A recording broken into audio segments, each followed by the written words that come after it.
together, with so many factors at play. It's hard to choose what to focus on. But deep down, we know what we should really put our attention to.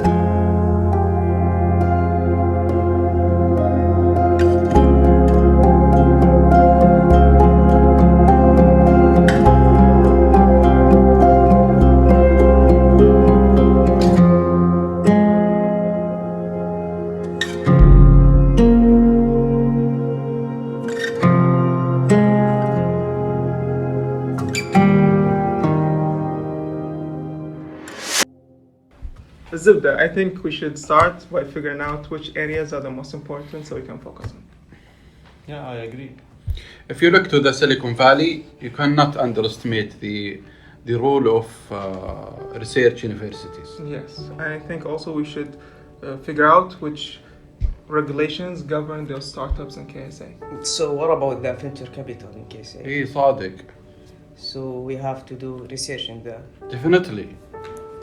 I think I know one subject matter expert who might help.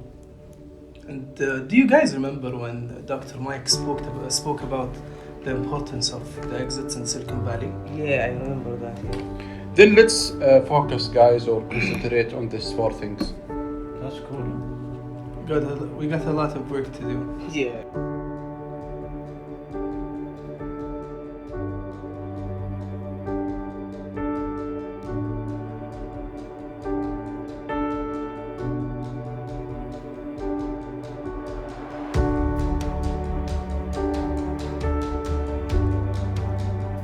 So we all got up excited and we started researching those 4 things. The regulations affecting the startups, the universities, cooperation with the private sector, the investors' understanding of the ownership structure of the startups, and finally the startup exit strategies and their difficulties. And with those in mind, we started the research.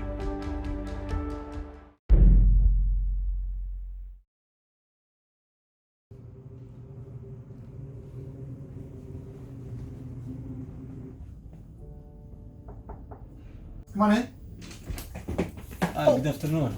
Hello. How are you? Pretty good, pretty good. Welcome, have a seat. Hope it's a good time to talk. For sure, this is one of the parts of my job that I love. That's good. Thank you very much for your time. So, and I think the primary thing that you're asking about right now is how university intellectual property, like patents filed and are owned by the university, Yes. can be transferred out Yes. to other, to either companies or to Yes. startups, things like this. Okay. There are a few primary ways that technology transfer happens that are successful.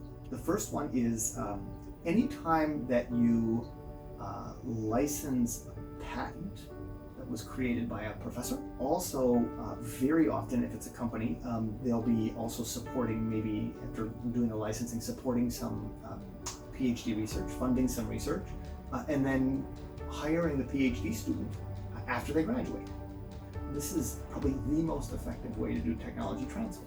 And so if you view both the intellectual property and the graduate as one sort of like value proposition for a company to hire, that's a really powerful thing. Does that make some sense? Yeah, it makes sense. It is, thank you very much. Very valuable information. Sure.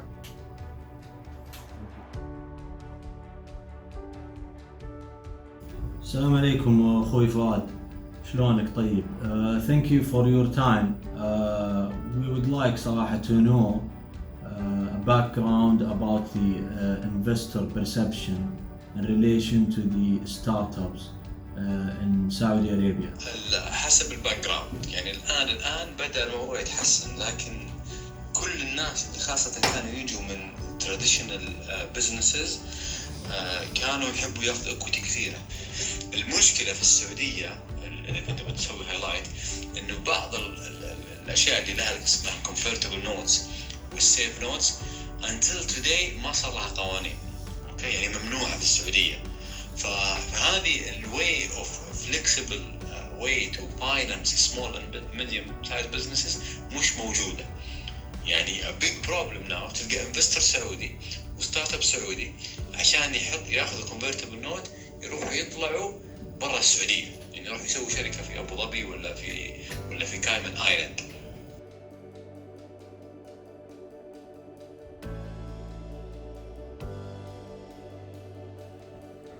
Our first recommendation is a Ministry of Education initiative, where they study all the patents currently held by Saudi universities.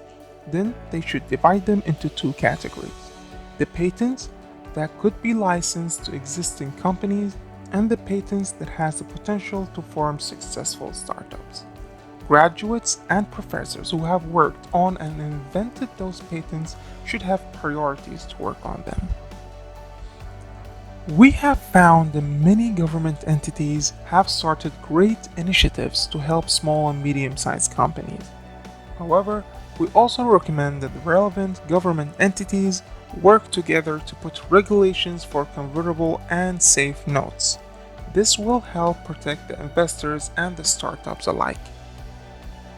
Finally, we recommend that the Ministry of Education should partner with the Chamber of Commerce and other government entities to organize educational conferences that can focus on multiple areas, including investing in startups, the importance of being an active investor, how to run startups, and finally, exits and their importance.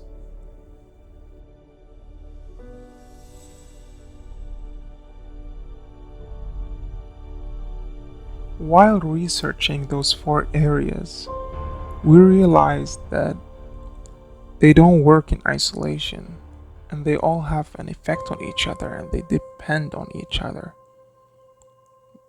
It's like the trees in a forest where it's all a part of one's ecosystem, and without the tall canopy trees, the smaller trees and the animals that live close to the forest floor can never really survive. And so we believe that we should focus on all of those four areas together and not ignore any part of the ecosystem.